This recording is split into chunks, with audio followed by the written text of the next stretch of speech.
Had a couple of FlipTronics II boards in for repair, and I'd knock those out while I'm still on the mend from this cold. And this one, the main issue was a shorted bridge rectifier. One of the legs was shorted. Of course, it wasn't providing all the power necessary, and so I replaced that bridge rectifier, and I replaced the 5-volt filter cap on the input. I like to get those bridge rectifiers up off the board just like they were from the factory, so that one's good to go.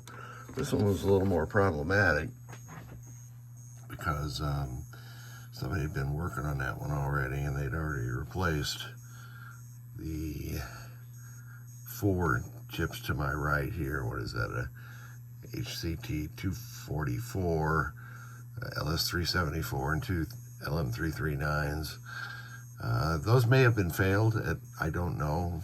They're not failed now, but the root cause of the problem was both the HCT00 and the HCT138 were failed. If we look at the schematics from the ribbon cable in, there's several signals that come in, and they utilize the HCT00. This is a NAND gate, meaning pins 9 and 10 are ANDed together, and then whatever that result is negated, and it comes out pin 8.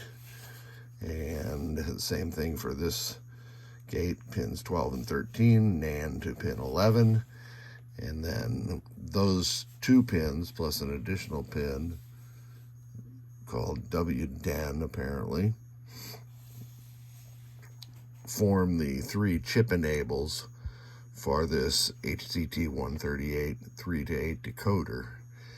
And then it takes the signals 1, 2, and 3, or ABC here, and it decodes that into turning on one of these 8 physical outputs. So if, let's see, there's 8-bit patterns. So if they're all 0, nothing's on. If it's if there's a 1 at pin A, then it'll turn on Y0 probably. I'm just guessing. We don't actually guess in electronics. We look at the data sheet for the device, but you can see how with 2 choices for 3 pins, you can come up with 8 possible options.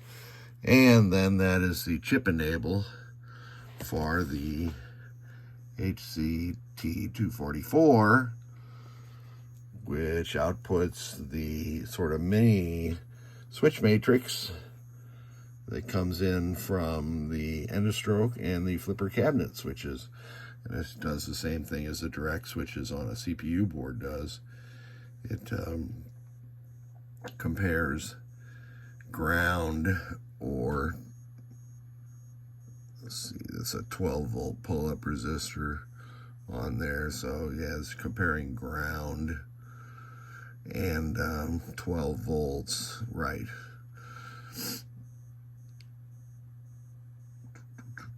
Let me look at that again. Here, these are 5-volt pull-up resistors.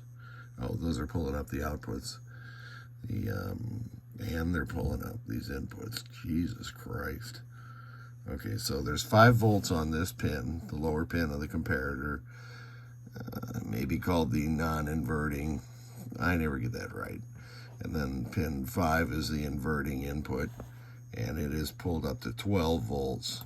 So if you ground this pin, then ground is less than the 5 volts, which causes us to put out a 0, speaking in logical terms, which goes to the 244, which when pulsed by the MPU with these chip enable signals, the CPU board can read those switches. Now the root cause of this particular board was that the chip enable was never getting to this 244, so it couldn't read the pins. Now let me go to switch edge test first, because my bench is configured to be able to read. These are some more dumbass boards, really nice. They would be able to read the end of stroke switches, etc. Why am I not getting that?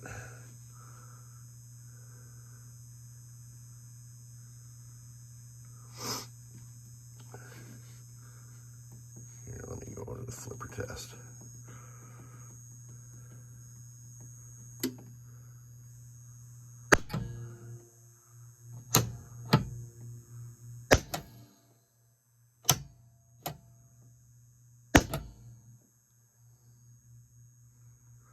Oh, that orange flipper just never was moving.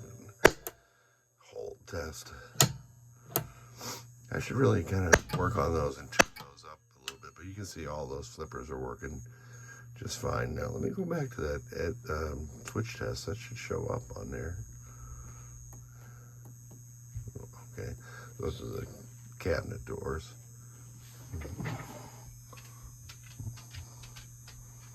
I must not have something wired right here on my bench. Let me figure that out. Hold on. I did not have a connector seated at the MPU end of this big connector very well, so now I'm pressing the end of stroke, and let's see, the flipper cabinet buttons are on the lower part, end of strokes are on the upper part. So here's all the end of strokes. So those are working properly. Now here's the flipper buttons.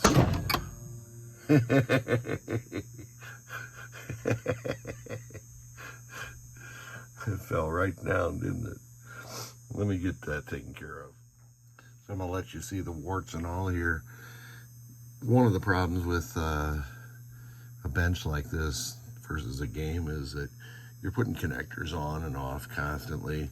And these ribbons, these are really kind of hard to get on and off all the time like that. So let me do this test while I've got these ribbons laying just the right way.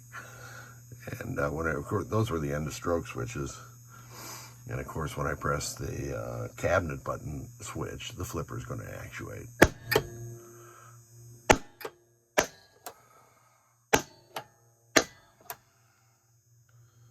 So there you go. So this FlipTronics II board is good to go again. Thanks for sending it.